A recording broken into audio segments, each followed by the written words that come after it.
As leaders, it's difficult, but sometimes we don't pull that termination trigger as quickly as we should. Let's talk about it. I'm Adrienne from Adrienne's Avenue, and I talk about things that are rich, relatable, and relevant that will help you become the leader that others want to follow. Let's jump right in.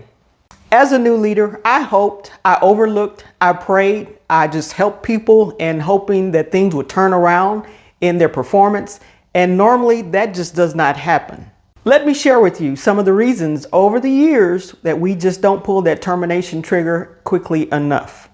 Under the heading of trying to be nice, we don't want to seem harsh. We consider what others think of us. We want to be considerate of others. We don't want to be mean, but pulling that trigger of termination is not necessarily being mean. It's doing what needs to be done when it needs to be done. When you say yes to leadership, there will be things that you need to do that you can't categorize as nice or mean. It's just not that clear cut. But those are things that you need to do. And if someone is not performing on the team, as difficult as it is, that's a person that you may need to terminate if you've helped them as much as you possibly can. And it's just not working out. It may not be a good fit. And really, who are you harming by not pulling that trigger of termination? After you've given them chance after chance, now it's time to make a decision and do the right thing. Don't let trying to be nice move you to being a weak supervisor or not being willing to address issues. The next category we'll talk about is making sure you're fair. So you want to try to be fair, and this could be used as a reason not to terminate someone. And this is normally a sign of some internal indecisions that you have going on. Because normally when it gets to that point, you've done what you could and they're not performing. And when you try to weigh what they're doing right, as opposed to what you've been asking them to do and what they need to improve in, this is something that you've laid out for them that they need to improve in, they're not improving. So no matter how much that they're doing right, if they're not hitting the mark that you want them to hit, now may be the time to go ahead and part ways because they're just not fit for that job. I would ask that you take another look at your fairness question. Is it fair for this person not to perform at that level that you need them to, however everyone else on the team is performing there? Now, sometimes we get stuck on considering their situation. Everyone on the team goes through situations. And if it's a temporary thing, I can understand, and that's something that you can work with. But if this is a situation that's ongoing, that maybe they need to go ahead and handle, that is really not your issue. And so you may need to pull that trigger of termination if they can't get control of that situation. Let me give you an example. At one point in time, many, many years ago, I had an employee who was an alcoholic. And so he would come into the office sometimes late, sometimes he'd call in. He would come in, the clothes may not be ironed. He would reek sometimes of alcohol, and the people around him start complaining. Well, this was a circumstance that he had, but this is a circumstance that he needed to deal with. It was not really my circumstance, it was his circumstance. We had different conversations about it, and I did the best I could to help him. And finally, he did get some help. But these are the circumstances that we as leaders cannot fall into. It's our problem and not that person's problem. They need to have the desire to do better at their job, to do better, to maintain their job and to keep their job. And so this is not put on our shoulders. This is something put on their shoulders. So don't get into the trap of they have certain circumstances that we need to deal with. Now, I don't want you to terminate me, but I want you to hit that like and subscribe button so that you can remain up to date on all the latest information as it becomes available to you. Now, another reason we may wait to terminate someone falls up under the heading of being a good supervisor. We're concerned with what others may think of us. What would the team think? Because we know that once someone is terminated, there's going to be talking that's going on. And you as a leader cannot share the details of the termination with anyone else on the team. So this may bother you a bit, but rest assured there will be someone on the team that probably the person you terminate has been talking to, and they know the backstory on that.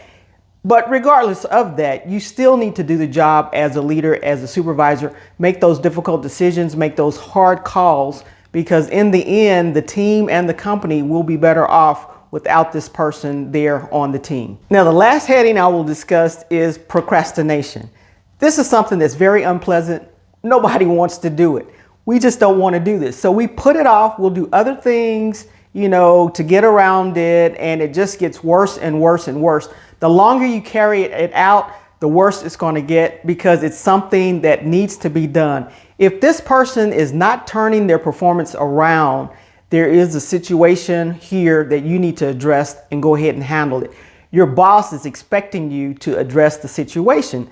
That's what you signed up for as a leader. So procrastination will not be in your favor. It's something you need to write whatever memos you need to write. Try to help the person as much as you can. But when it's time to terminate, it's time to terminate. This delayed action or inaction on your part is hurting in various ways. Number one, it hurts your team. It hurts your team because this person is slacking on the team. Someone has to pick up their slack and do their part or help them do their part.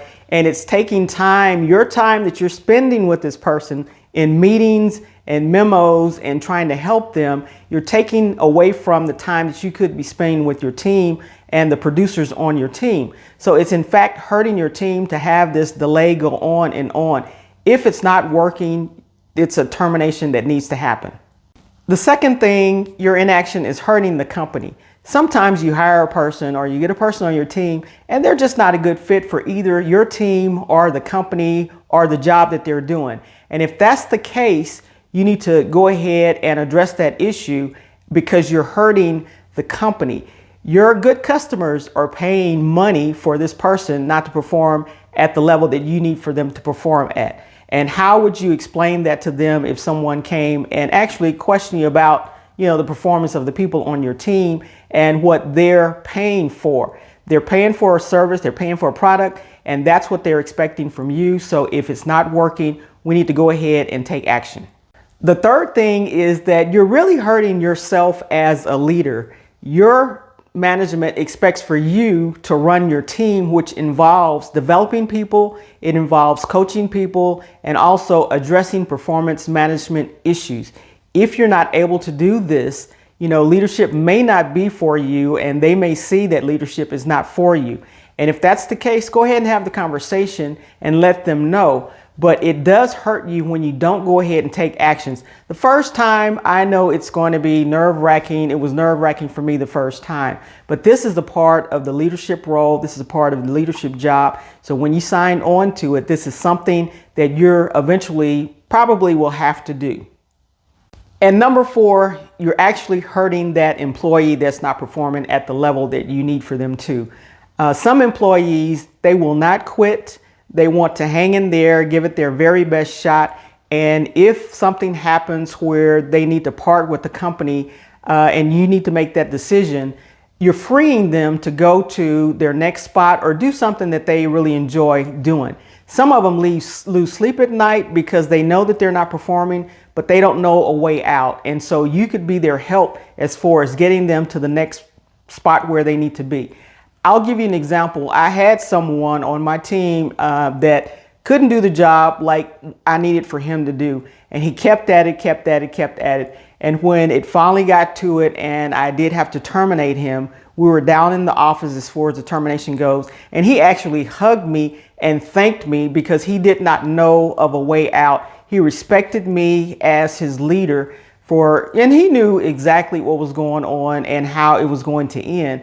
But he did respect me as his leader and he thanked me and he went on and became successful working in the military. So this was great for both parties, the company as well as the employee themselves. While you can't guarantee 100% of the people will ever work on your team, one of the things you can do to decrease your terminations is to hire correctly in the beginning. So if you get the opportunity to hire, make sure you hire slow. Make sure that those people interview well. Make sure that they have the qualifications needed and just check every box you possibly can for their success in the company and for the company investing in them, because training will occur and you don't want to, spend time training and money training and it doesn't work out. So hire slow and fire quickly. As soon as you know that this person is not going to work, address the issue and either lead them the path to improvement or lead them down the path to termination, but do the job that the company is expecting for you to do.